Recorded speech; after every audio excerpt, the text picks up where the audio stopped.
आकूति देवहूतिश्च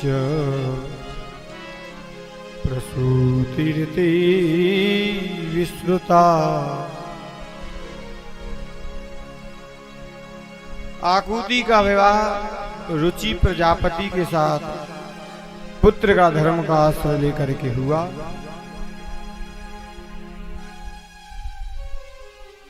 पुत्र का धर्म किसको कहते हैं? जो पुत्री के प्रथम बालक होता है उस बालक पर अधिकार पुत्री के पिता का होता है, उसको पुत्र का धर्म कहते हैं। इनके घर साक्षात यज्ञ नारायण भगवान प्रकट हुए और यज्ञ नारायण भगवान का विवाह दक्षिणा नाम की कन्या के साथ संपन्न हुआ।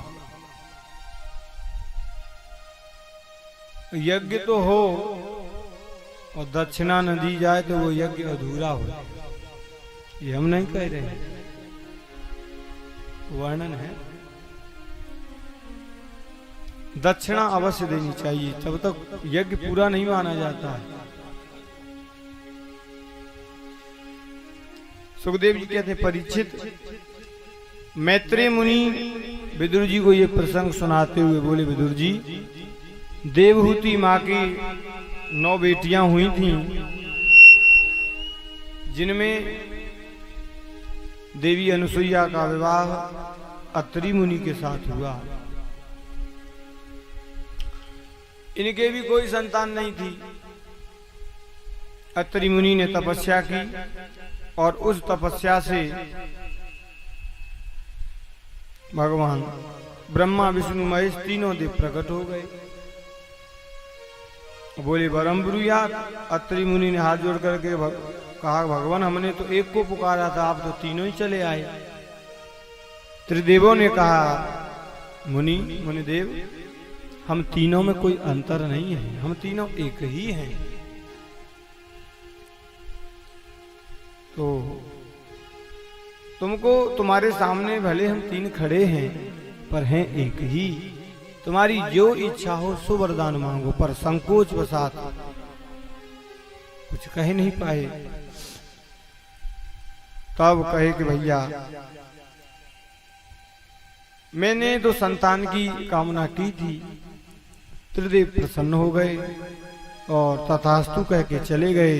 इधर ब्रह्मा जी के अंश से चंद्रमा, भगवान शिव जी के अंश से दुर्वासा मुनि प्रकट हुए और भगवान नारायण के अंश से माता अनुसुईया के गर्भ से साक्षात दत्तात्रेय भगवान ने अवतार लिया। मैत्रेय जी मुनि कहते हैं, विदुर जी, मनु महाराज की सबसे छोटी बेटी थी प्रसूति, और प्रसूति का विवाह दक्ष प्रजापति के साथ संपन्न हुआ और इनके कोई संतान हुई नहीं थी।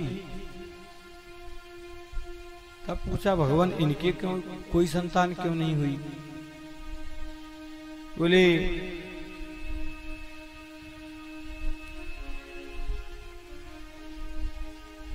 उनके कोई संतान इसलिए नहीं हुई, एक बार दक्ष को ब्रह्मा जी ने दक्ष प्रजापति की गद्दी पर सुशोभित किया।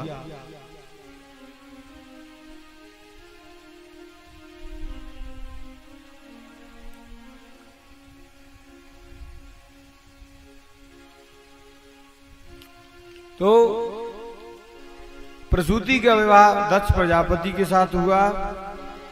गलत हो गया, प्रसंग दूसरा छिड़ गया, कथा आगे हो गई। उनमें दक्ष प्रजापति के 16 बेटियां हुई। उन 16 में 13 कन्याएं धर्म को ब्याही गई और धर्म की मूर्ति नामक पत्नी से भगवान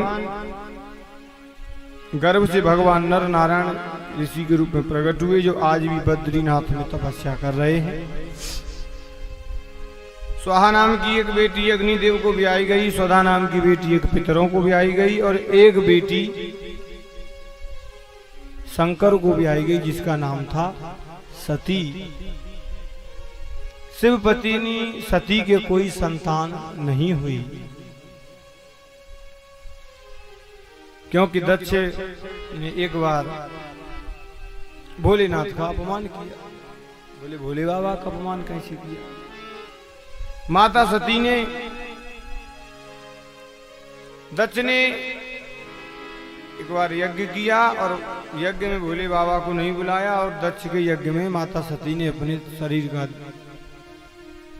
त्याग किया। बोले वो कैसे? बोले एक बार दक्ष को प्रजापति की जब उपाधि मिली तो सभा में पहुंचा तो सब देवी देवता खड़े होकर के दक्ष का सम्मान किए, पर भोले बाबा खड़े नहीं हुए। मन ही मन जो दक्ष के अंदर जो इष्ट हैं उनको मन ही मन प्रणाम कर लिया। अब तो इस व्यवहार को देख करके दक्ष आग बबूला हो गया। बोला देखो तो इस शंकर को, मेरा दामाद लगता है, मेरा सम्मान नहीं किया। अब तो इसने जोर जोर से कहना प्रारंभ किया,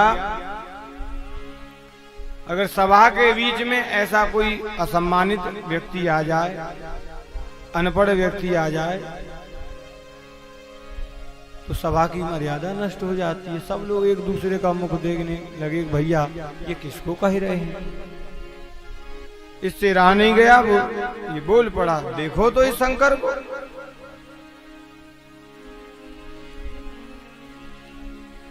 इसके अंदर सभ्यता नाम की कोई चीज नहीं है, असभ्य है। सभ्यता आवे कहां से? मरघट भूमि में रहता है, चिता का भस्म का गर्मा गर्म पाउडर लगाता है। हमारे लिए तो ये कलंक है। अयम तु लोकपालानां यशोघ्नो निरपत्रय। लोकपालों में हमारी प्रतिष्ठा की यश धूमिल कर दी इसने।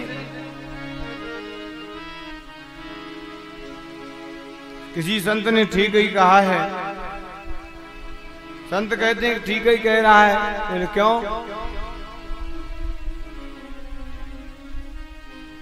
किसी को जब पद मिल जाता है ना, तो वो व्यक्ति उस पद के अभिमान में भूल जाता है कि हम किसको क्या कह रहे हैं, उसका क्या परिणाम निकलेगा।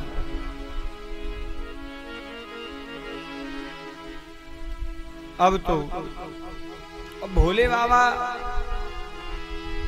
जिनका 2 अक्षर का नाम शिव, शिव माने कल्याण, सबको शरण देने वाले भोले बाबा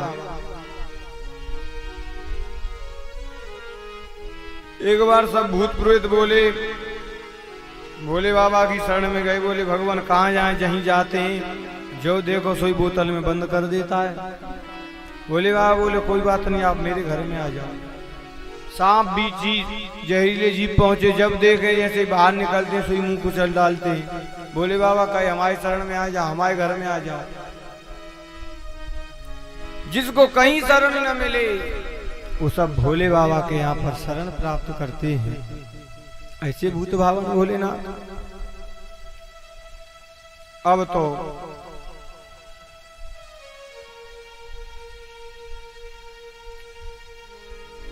धीरे धीरे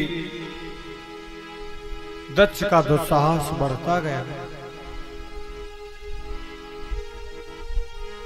अरे इसके अंदर सभ्यता नहीं है। अब नंदी बाबा से नहीं रहा गया, क्योंकि हरि हर निंदा सुनई जो काना, और होए पाप गौ घात समाना। नंदीश्वर बोले, बोले बाबा मुझसे बाप की निंदा सुनी नहीं जाती। बोले बाबा बोले शांत बैठ जाओ, ससुराल का मामला है। ससुराल में या तो गाली पहले मिलती है, पहले नहीं मिले तो बाद में मिलती है, तुम बैठ जाओ। तो नंदी बाबा को बैठा दिया। दक्ष का दुस्साहस बढ़ता गया। क्रोध में भरे दक्ष ने अंतर्गता भगवान शिव को श्राप दे डाला।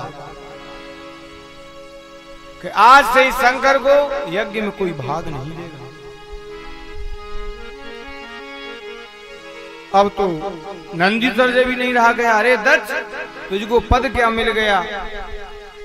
तू इतना अभिमानी हो गया। जब से देख रहा हूं बड़ करता जा रहा है। जा, तेरा शीश बकरी का हो जाए।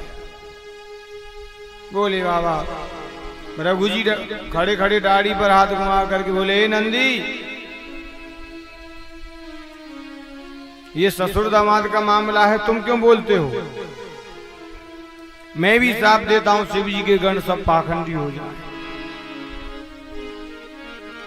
अब तो धीरे धीरे पूखा देवता दांत निकाल के हंसने लगे।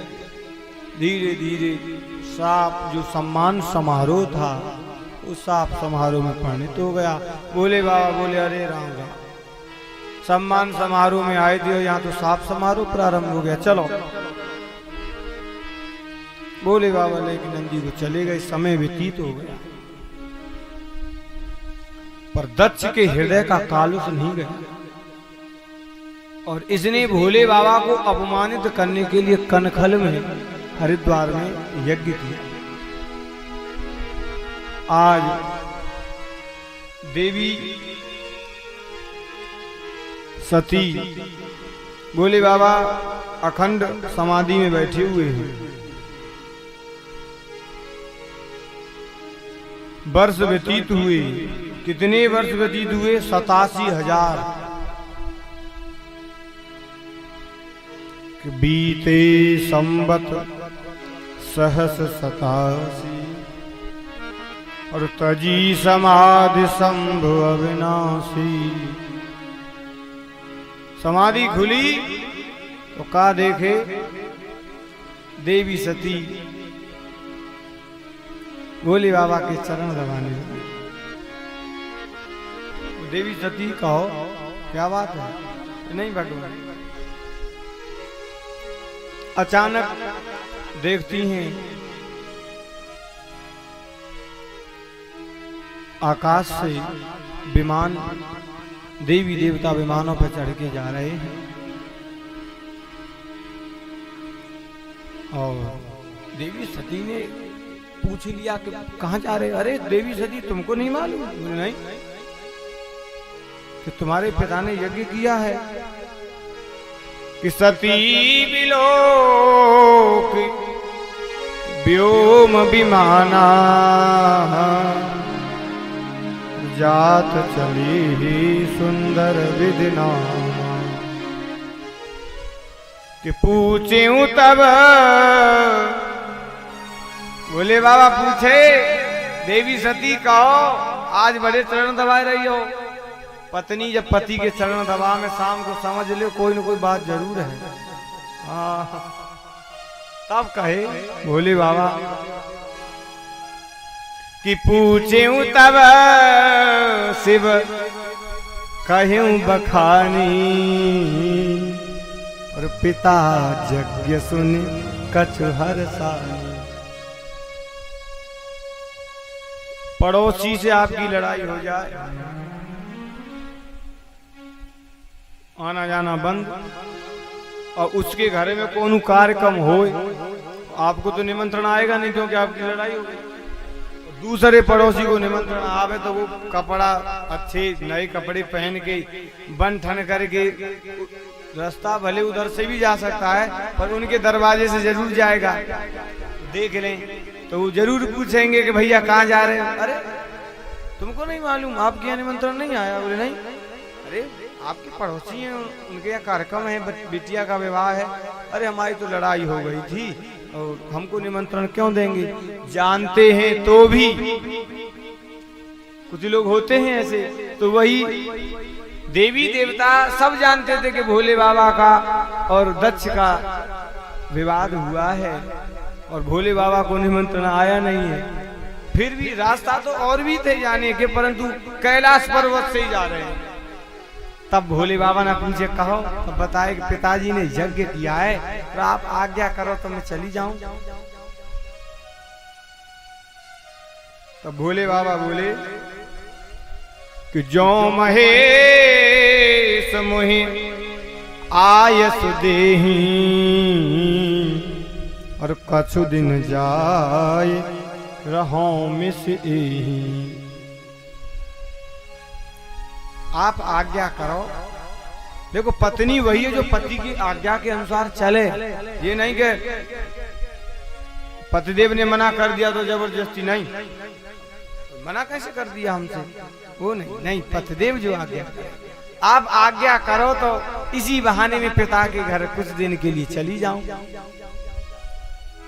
ठंडी का समय था, एक पतिदेव ने अपनी पत्नी से कहा, सुनती हो यहाँ थोड़ा पानी गर्म कर दो। तो नहीं सुना।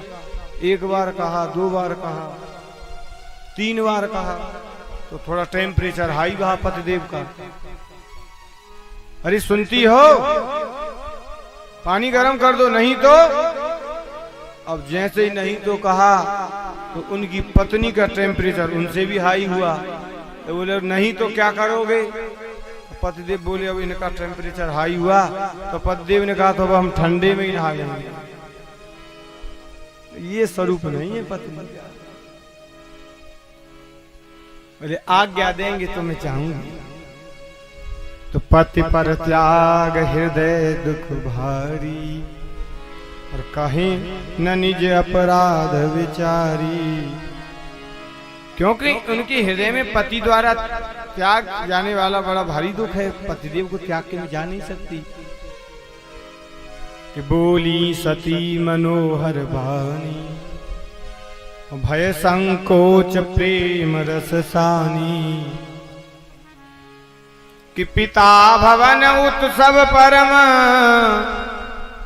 में प्रभु आयस हो तो मैं जाऊं कृपायतन सादर देखन सो।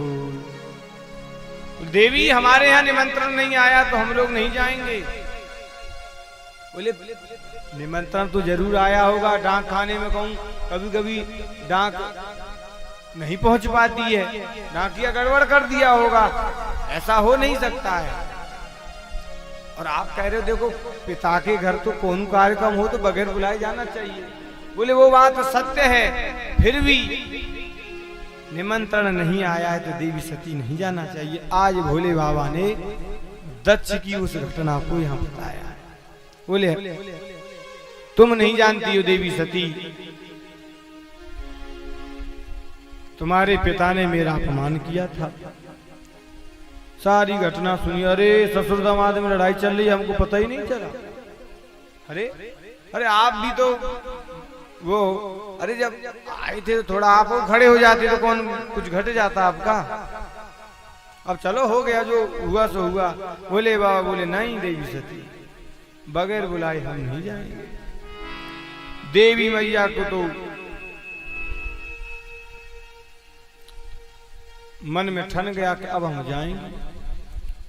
बोले बाबा ने कहा देवी सती देखो तुम भी जाओगी तो दक्ष तुम्हारा भी सम्मान नहीं करेगा। बोले नहीं मैं तो पिता के यज्ञ में जाऊंगी। बोले बाबा बोले जो इच्छा हो सो करो।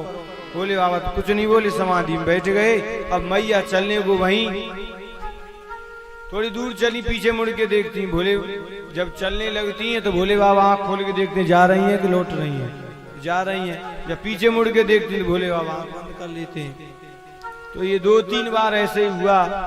और जब अंतिम बार भोले बाबा ने देखा अब सती लौटने वाली नहीं है, बुलाया नंदी को कि ले जाओ अब इनका सब बोरिया बिस्तर बांध के, क्योंकि अब देवी सती लौट करके नहीं आएगी। नंदी बाबा बोले भैया रुक जाओ, मैं भी तुम्हारे साथ साथ जाऊं। और गई। दक्ष ने आदेश दिया था कि सती और शंकर और उनके यहाँ से कोई भी परिकर आवे उसका कोई सम्मान नहीं करेगा। अगर किसी ने सम्मान किया तो उसका शीश में धड़ से अलग कर दूंगा। कि पिता भवन जब गई भवानी पहुंची और दक्ष त्रास कहूं का त्रास कहूं न सन्मानी। दक्ष के त्रास के कारण किसी ने सम्मान नहीं किया। बहनें भी मिली, अरे सती तू आ गई। बाबू तूने बहुत अच्छा किया, भले पिताजी ने निमंत्रण नहीं दिया तो क्या हुआ, पिता के घर तो आ जाना चाहिए। मिली तो जरूर, पर कटुक वाणी से कह रही है, पर मिली है तो एक माँ कि सादर भले हैं और मिली एक माता और भगिनी तो मुस्कुराता। बहनें मिली बहुत मुस्कुरा करके। देवी सती तूने अच्छा किया, माँ ने गले से मिलाया। अंत में दक्षिण सती ने देखा, यज्ञशाला में पहुंची। अरे राम राम, सब देवी देवताओं का स्थान है, परंतु भूत बावन भोलेनाथ का यज्ञ में कोई स्थान नहीं है। कि सती जाए देखूं तब जागा,